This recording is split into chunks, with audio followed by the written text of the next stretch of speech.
O fim das biografias está próximo? Vou responder-te já a isso.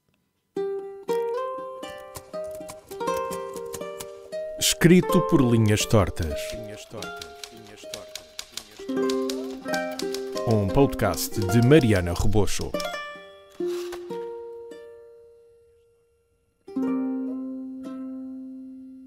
Olá, sejam muito bem-vindos a mais um episódio do Escrito por Linhas Tortas. Eu sou a Mariana, ou Just Another Reader, como preferirem. O episódio de hoje surgiu de uma forma bastante caricata. Tudo começou quando eu estava a limpar o pó. Neste momento, a minha mãe deve estar a ter um ataque cardíaco, porque das duas uma. Ou acha que isto é tudo mentira, ou assustou-se por ser verdade. Enfim, eu estava a limpar o pó e encontrei uma raridade. A biografia da Stephenie Meyer. Porque, para quem não sabe, foi a mente que escreveu Twilight. Eu não sei porquê, mas há sempre um episódio em que a gente vai parar ao Twilight. Eu não sei porquê. Pronto, até a produção entrou na vibe. Mas voltando onde eu estava. O que me questionou não foi a quantidade de livros da saga Twilight que eu tenho dentro da minha estante, está bem? Não vamos falar sobre esse assunto hoje, é um problema que eu tenho, eu devia ir tratar, mas enfim. O que é, de facto, questionável é a presença da biografia. Porque eu sinto que é um género que está cada vez mais a perder adeptos. Porque nos anos 2000 toda a gente queria ter a biografia do seu ídolo, mas agora eu não sei o que é que se passou. Vamos tentar perceber o que é que mudou? Escrito por linhas tortas. Bom, primeiro temos de voltar atrás no tempo. Estamos na época em que a melhor cena para ouvir música era um MP3 e todos sonhavam ter um iPhone 6. Isso, e o único TikTok que existia era o da Kesha. Pronto, já chega. Nesta altura, ou melhor, década, tínhamos as grandes boys band e girls band e os ídolos de todo o tipo, futebol, basquetebol e até autores de livros, que eram um fenómeno. Não é como hoje, como eu digo que sou fã da Freida McFadden. Antigamente, um autor fazia sucesso e saíam não sei quantas biografias sobre a vida dele. Tal como esta da Stephenie Meyer que eu tenho. Eu não sei se éramos nós que, como éramos crianças e adolescentes, queríamos saber tudo sobre os nossos ídolos ou simplesmente a malta começou a ganhar noção da privacidade. Eu acredito mais na primeira opção. E também existe uma outra razão que eu acho que vem justificar isto tudo. Na época em que, por exemplo, os One Direction e as Fifth Harmony estavam nos tops, as informações sobre cada um destes elementos era pouca. Ou seja, ou guiávamos pela Wikipédia ou por aquele blog duvidoso de uma fã qualquer. Por isso, alguém respondia às nossas preces com as biografias.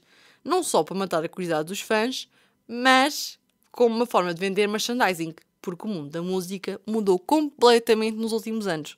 Já não temos videoclipes que custaram milhões, nem mil e uma coisas dos artistas. Por isso, as biografias também caíram, tal como os atletas e os escritores.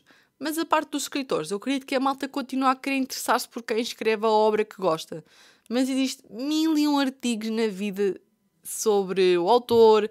É inútil uma editora pensar numa biografia desta pessoa. Apesar de que existe uma pessoa que foge a esta regra. Ela mesma, Taylor Swift, que está a ser um furor com a sua nova biografia que custa nada mais, nada menos que 30 euros. Enfim, mas resumindo, a malta tem toda a informação nas redes sociais dos famosos que gosta. Por isso, porquê escrever uma biografia em pleno 2024? Claro que ainda existe um outro fator super importante.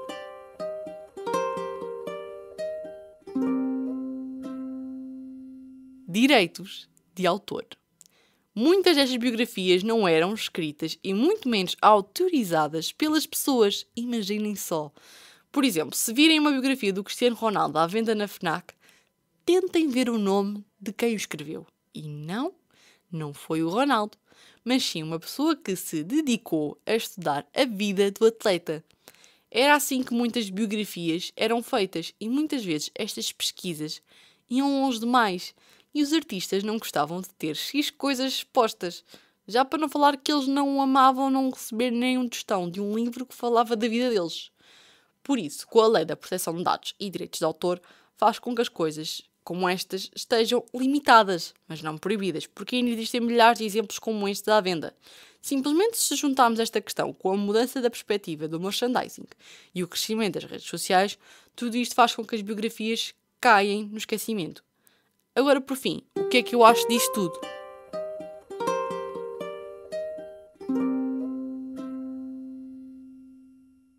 Imaginem, eu não acho que seja uma coisa boa nem má, porque a minha vida de leitora continuou sem estas biografias. Agora que eu vejo que está a crescer são as edições especiais ilustradas de artistas, que já não estão entre nós. É o caso da Frida Kahlo, o Atório Variações, o Freddie Mercury, o Zé Pedro dos Chutes e Pontapés. Agora, livros maçudos, só com letras que não vejo há séculos, eu continuo a amar e conhecer a vida das pessoas que leio e os seus êxitos. Ou vejo filmes ou ouço música, mas para isso eu já sou adepta de ver informações que a pessoa pretende mostrar. E não como estes livros, como no caso da Stephenie Meyer, que no final do livro dizia: a Stephenie não autorizou qualquer este tipo de informação, isto é tudo com base em entrevistas a conhecidos e investigações. E às vezes nós nem fazíamos ideia de que raio de conhecidos eram estes. Tipo, podia ser o vizinho, podia ser a senhora do cabeleireiro que a Stephenie ia. Por isso, não sabemos até que ponto que a credibilidade deste livro era boa. E não só este, estou a falar de muitos outros, que muitas vezes, se calhar, os factos que nós achávamos que eram importantes para nós e que, uau, eu sei isto sobre o autor, afinal era mentira. Não é o caso destas edições especiais ilustradas, que além de terem informação básica, ou seja, informação que nós facilmente conseguimos encontrar nas redes sociais e na internet e artigos de investigação fidedignos, mistura-se com ilustrações. Isto é mais um livro de coleção do que uma própria biografia da pessoa.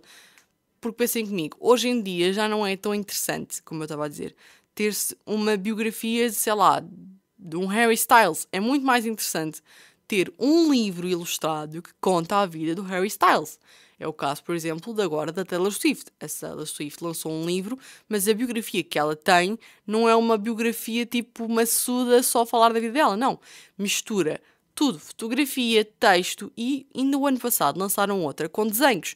Por isso, eu acho que os fãs também mudaram esta perspectiva de não, nós não queremos um livro maçudo, cheio de letras, só contar a história do autor. Nós queremos algo muito mais, que é o caso agora desta nova faceta da ilustração, que de facto vem dar emprego a ilustradores e a investigadores, porque tudo isto eu acho que é muito mais positivo para um rumo que estamos a levar do que as biografias dos anos 2000, estão a perceber? E por isso, o meu nome é Mariana Rebouços e desejo a todos as minhas ótimas leituras. Escrito por linhas tortas. Um podcast de Mariana Rebouços. Este programa foi gravado nos estúdios da Universidade Autónoma de Lisboa.